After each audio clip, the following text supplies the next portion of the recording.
ارد گرد کی فضا میں جنگلی جانوروں اور نہ جانے کون کون سے مخلوق کی بولنے کی آوازیں سماعت میں عجب دہشتناک شور بن کر گونج رہی تھی۔ وہ خوف اور دہشت سے وہیں بے ہوش ہو کر گر گئی۔ سنو، الیزیہ کو دودھ کا گلاس دے دینا۔ زرکل زیغم کو اسٹڈی میں چائے دینے آئی تو اس نے کہا، کیونکہ وہ دیکھ چکا تھا الیزیہ نے ٹھیک سے کھانا نہیں کھایا ہے۔ جی خان گل دودھ کا گلاس لے کر آئی تو الیزیہ کمرے میں نہیں تھی۔ اس نے آواز دی مگر کوئی جواب نہیں آیا۔ باتھ روم ٹیرس پر دیکھنے کے بعد زرکل کے 14 دماغ روشن ہو گئے۔ وہ الٹے قدموں بھاگی جب سامنے سے گارڈ اندر آیا اور زرکل کو بتایا کہ باہر کا گیٹ کھلا ہے۔ گارڈ جب 5 منٹ بعد اندر سے باہر گیٹ پر آ کر بیٹھا تو اس نے گیٹ کھلا دیکھ کر اندر آیا اور زرکل کو بتایا کہ چھوٹے خان کو بتا دیں، جو خود گھبرائی ہوئی تھی۔ اس کی بات سن کر وہ اسٹڈی کی طرف بھاگی۔ خان خان خان، وہ بھاگتی ہوئی زیغم خان کے پاس آئی جہاں وہ لیپ ٹاپ پہ کچھ کام کر رہا تھا۔ کیا بات ہے، اتنی گھبرائی ہوئی کیوں ہو؟ اس نے حیرانی سے زرکل کو دیکھا۔ خان، وہ بیوی گھر پہ نہیں ہے اور باہر کا گیٹ بھی کھلا ہے۔ کیا؟ زیغم خان کو جیسے کرنٹ لگا تھا۔ یہ کیا بکواس کر رہی ہو؟ وہ تیزی سے نکل کر بھاگا تو واقعی الیزیہ کمرے میں نہیں تھی۔ اوہ مائی گاڈ! وہ دونوں ہاتھوں کی انگلیاں بالوں میں پھنسا کر بولا اور تیزی سے اپنی جیپ کی چابی اٹھائی۔ گل خان، ضمیر گل، شیر خان، کہاں مر گئے ہو تم سب؟ اس کی آواز پورے گھر میں گونج رہی تھی۔ جی خان، سب اس کے سامنے فوراً حاضر ہو گئے۔ اس گھر سے ایک لڑکی نکل گئی اور تمہیں خبر نہیں ہوئی؟ کان کھول کر سن لو، اگر اسے کچھ ہوا تو میں تم سب کو گولی مار دوں گا۔ وہ چیختے ہوئے بولا، پھر باہر نکل گیا۔ اس کے ساتھ ہی سارے گارڈ بھی نکل گئے۔ پھر کچھ دور وہ زمین پر پڑی ہوئی نظر آئی مگر یہ دیکھ کر زیغم خان کی روح فنا ہو گئی جب سامنے ایک خونخوار چیتے کی انگاروں کی طرح دہکتی آنکھیں الیزیہ پر جمی تھیں۔ اس سے پہلے وہ درندہ اس پر چڑھتا، فضا میں رائفل کی کان پھاڑ دینے والی آواز پر جواب میں درندے کی ڈکارتی آواز گونجی۔ 3 گولیوں نے اسے ٹھنڈا کر دیا۔ زیغم نے سیکنڈوں سے پہلے ہی پاس کھڑے گارڈ کے ہاتھ سے رائفل چھین کر اس چیتے کا نشانہ باندھ کر 3 فائر ایک ساتھ کیے۔ اس کے گرتے ہوئے دیوانہ وار اس طرف بھاگا۔ الیزیہ بے ہوش تھی۔ اسے اپنے بازو میں اٹھا کر اس نے جیپ میں ڈالا اور گھر لے آیا، کیونکہ رات کے اس وقت گولی کی آواز پر اور بھی جنگلی جانور نکل آتے۔ گھر لا کر اس نے فوراً ڈاکٹر کو بلایا۔ ڈاکٹر نے چیک کرنے کے بعد بتایا، خوف کی وجہ سے بے ہوش ہو گئی ہیں، ابھی تھوڑی دیر میں ہوش آ جائے گا، یہ دوائیں دے دیجیے گا جب تک اسے ہوش نہیں آ گیا۔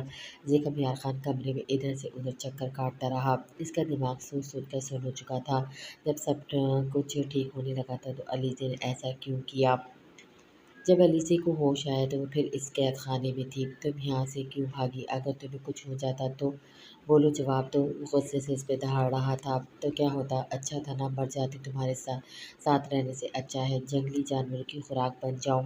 وہ بھی بدلے میں چیخ پڑی۔ بکواس بند کرو، زیغم خان پوری قوت سے دھاڑا تھا۔ اگر دوبارہ ایسی بکواس کی تو جان سے مار دوں گا۔ اور میں کہہ رہا ہوں کہ تمہیں اب ہمیشہ یہیں رہنا ہے۔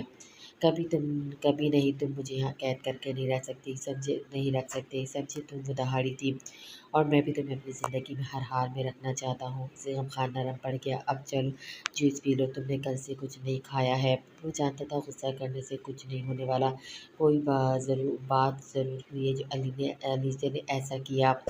میں لعنت بھیجتی ہوں تم پر اور تمہارے کھانے پر، سنا تم نے؟ وہ حقارت سے بولی۔ یہ تم ہو جو میں تمہارا یہ لہجہ برداشت کر رہا ہوں؟ تمہاری جگہ کوئی اور ہوتا تو میں اسے اب تک گولی مار چکا ہوتا۔ وہ ایک دم جلال میں آ گیا تھا۔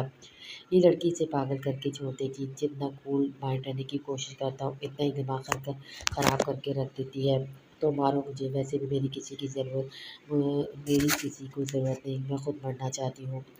ایک بات یاد رکھو الیزیہ، تمہارا پیچھا میں مرنے کے بعد بھی نہیں چھوڑوں گا، تمہاری قبر اپنے کمرے میں بنا لوں گا۔ اب ساری عمر تمہیں یہیں رہنا ہے، یہ بات اپنے چھوٹے سے دماغ میں بٹھا لو تم۔ گل، اسے کچھ کھلاؤ، میں آتا ہوں تھوڑی دیر میں۔ یہ کہہ کر زیغم خان کمرے سے باہر نکل گیا۔ کچھ دیر بعد واپس آیا۔ الیزیہ نے جوس پیا اور تھوڑا سا کھانا کھا لیا تھا۔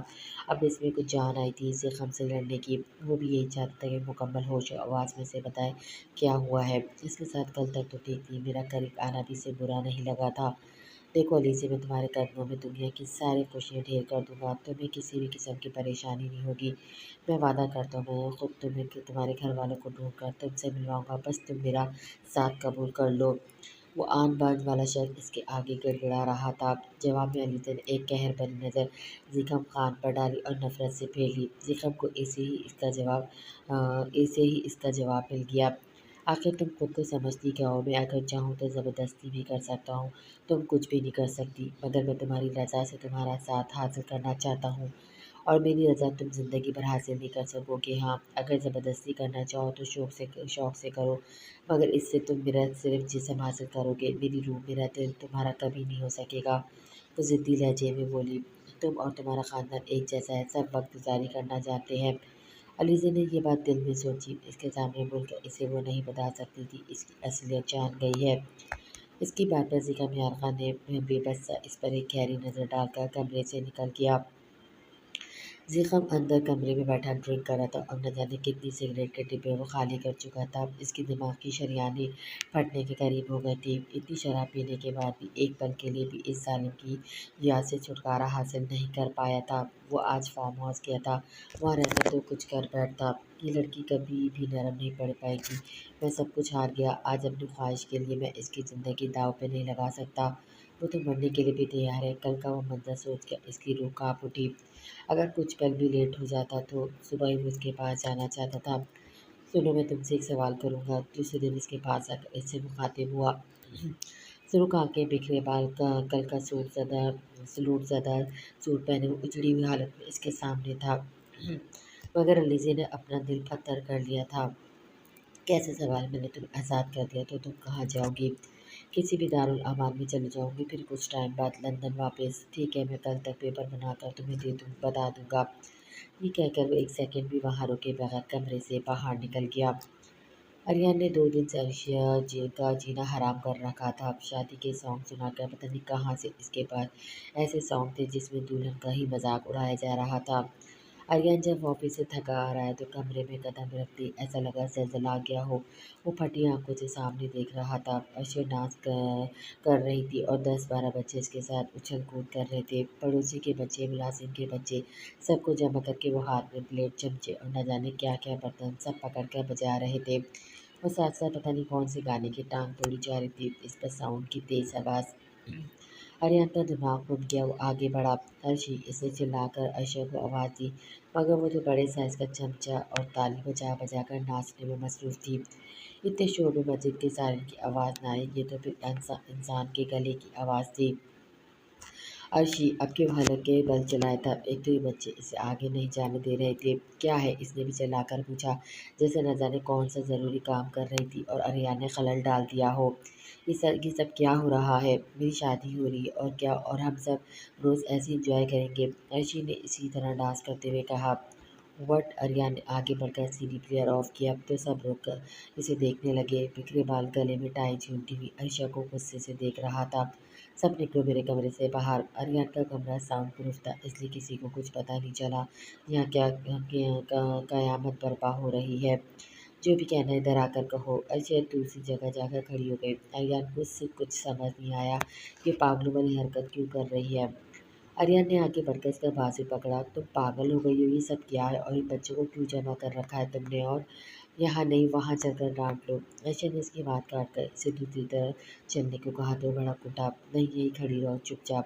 اور تم سب؟ اس نے بچوں کی طرف اشارہ کیا۔ اسی وقت عرشیہ نے ایک بچے کو اشارہ کیا تو اس نے فل آواز میں اسپیکر آن کر دیا جو بالکل آریان کے کان کے پاس تھا۔ اتنی تیز آواز اچانک کان میں پڑتے ہی آریان گرتے گرتے بچا۔ عرشیہ کا کہنا بے ساختہ تھا، وہ جان بوجھ کر اسے یہاں لائی تھی۔ آپ کے بالکل برابر میں ساؤنڈ سسٹم لگا تھا، ہم نے اس لیے آپ سے کہا تھا ہٹیے یہاں سے، عرشیہ نے ایک اسٹائل سے کہا۔ آریان اسے خونخوار نظروں سے گھور رہا تھا۔ ہاں ہاں ہائے، آپ کے گال تو بالکل ٹماٹر کی طرح لال ہو گئے سرتاج۔ اس نے اپنے منہ پر ہاتھ رکھ کر حیرت کا اظہار کیا، جبکہ چہرے پر شرارت صاف نظر آ رہی تھی۔ ہاں ہاں نکلو، وہ غصے سے دھاڑا، اب اس کی برداشت ختم ہو گئی تھی۔ آفس سے سر کھپا کر آئے اور اب یہ سب۔ عرشیہ سمیت سارے بچوں نے ایک ساتھ برتن زمین پر پھینکے اور جانے لگے۔ آریان نے اپنے آنکھوں کو بند کیا اور مٹھیاں بھیجی۔ خالی برتن ہے، آواز تو کریں گے ہی نا۔ عرشیہ اپنی کیا بات کہہ کر گردن اکڑا کر باہر نکل گئی۔ اس کا کام تو ہو ہی چکا تھا، آیا بڑا شادی کے سانگ سنانے والا، اب 10 دن تک کان میں تیل ہی ڈالتے رہنا۔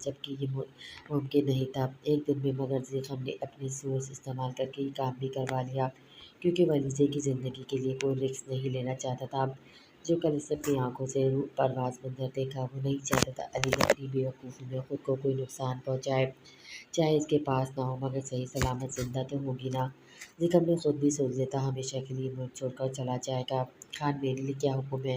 وہ صوفے پہ نڈھال سا بیٹھا تھا، اب تو اس میں نہ سوچنے کی ہمت تھی، نہ چلنے پھرنے کی۔ اس کے دماغ کی نسیں پھٹنے کے قریب تھیں، سوچ سوچ کر ہی جان نکل رہی تھی۔ جو لڑکی اس کے جسم میں خون بن کر دوڑتی ہے، کیسے گزارا ہوگا ایک پل بھی اس کے بغیر؟ کل رات سے مسلسل جاگ رہا تھا اور شراب اور سگریٹ پی کر وہ شاید علیزے کے بدلے اس زہر کو اپنی رگوں میں اتارنا چاہتا تھا۔ ہاں، یہ اپنی بیوی کو دے آؤ، اس میں طلاق کے پیپر ہیں اور دوسری فائل میں ایک گھر کے، جو اس نے بہت پہلے علیزے کے لیے بنوایا تھا، وہ دکھائی میں دینے کے لیے، مگر اس کی شادی اور اس کے بعد کے حالات میں اجازت نہیں تھی۔ بس وہ اچھے وقت کا انتظار کر رہا تھا، مگر اسے کیا پتہ تھا اس کے نصیب میں اس کا ساتھ ہی نہیں تھا۔ اتنا وقت تو اس نے صرف اپنے دل کو جھوٹی تسلی دیتا رہا تھا کہ وہ اب اس کا ساتھ قبول کرے گی، اب کرے گی، مگر کیا ہوا؟ اسے پاس پڑی فائل شیر خان کو دی اور جب وہ یہاں سے چلی جائے تو ان کو اس گھر میں ہی چھوڑ کر آنا اور یہ گھر کے پیپر دینا۔ گھر کے پیپر کے ساتھ اس نے بلینک چیک بھی رکھ دیا تھا تاکہ وہ اپنی زندگی آرام سے گزارے۔ طلاق کے پیپرز پہ ابھی اس نے خود سگنیچر نہیں کیے تھے، وہ کیسے اپنی موت کے پروانے پہ دستخط کرتا؟ پہلے علیزہ یہاں سے چلی جائے اسے چھوڑ کر، پر اس کا ارادہ سائن کر کے نیند کی ٹیبلٹ کھا کر خود اس دنیا سے غافل ہونا چاہتا تھا، تاکہ اس کا نقصان اسے کم سے کم 2 دن تک احساس نہ ہو۔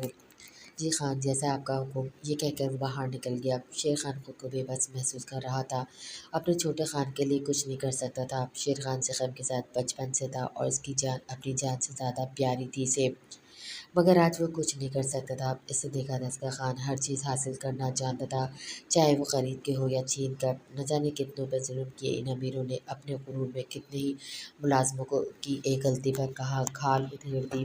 اب ایک چھوٹی سی لڑکی نے اس کا کیا حال کر دیا۔ شبیر علی خان کے خاندان کے اکلوتے وارث کا بیوی صاحب یہ خان نے بھیجے ہیں، آپ سائن کر کے مجھے واپس دے دیں۔ شیر خان اجازت لے کر اس کے کمرے میں آیا اور اپنی بات کہہ کر ہاتھ باندھ کر مدبانہ کھڑا ہو گیا۔ سوئی ہوئی تو علیزہ بھی نہیں تھی ایک پل کو، کل سے ہزاروں سوچیں اس کے دماغ میں چل رہی تھی کہ تیمور علی خان اور اس کے خاندان سے بدلہ لینے کا اس سے اچھا موقع نہیں آئے گا۔ کیوں نہ وہ ذیخم خان کو استعمال کر کے اپنا پورا مقصد کرے۔ جو ان لوگوں نے اس کی ماں اور اس کے ساتھ کیا، اس کا حساب تو دینا پڑے گا ان لوگوں کو۔ اگر ذیخم اس کے باپ کی طرح نکلا تو وہ اس کی بات آج رد کر دے گا، اور اگر وہ اس سے سچی محبت کرتا ہے تو اس کی یہ شریعت مان لے گا، پھر وہ ان سب کو بتائے گی کہ وہ بھی انہی کا خون ہے۔ بے حس اور ظالم جیسے میرے باپ نے میری ماں کی محبت کا فائدہ اٹھایا، وہ بھی ذیخم خان کی محبت کا فائدہ اٹھائے گی۔ اس نے ایک عظیم سے سوچا۔ تمہارے خان کہاں ہے؟ اس نے شیر خان سے پوچھا۔ پہلے اپنے کمرے میں، اسی طرح نظریں جھکائے جواب دیا۔ ٹھیک ہے چلیں پھر۔ علیزہ فائلز ہاتھ میں لی اور اس کے کمرے کی طرف بڑھی۔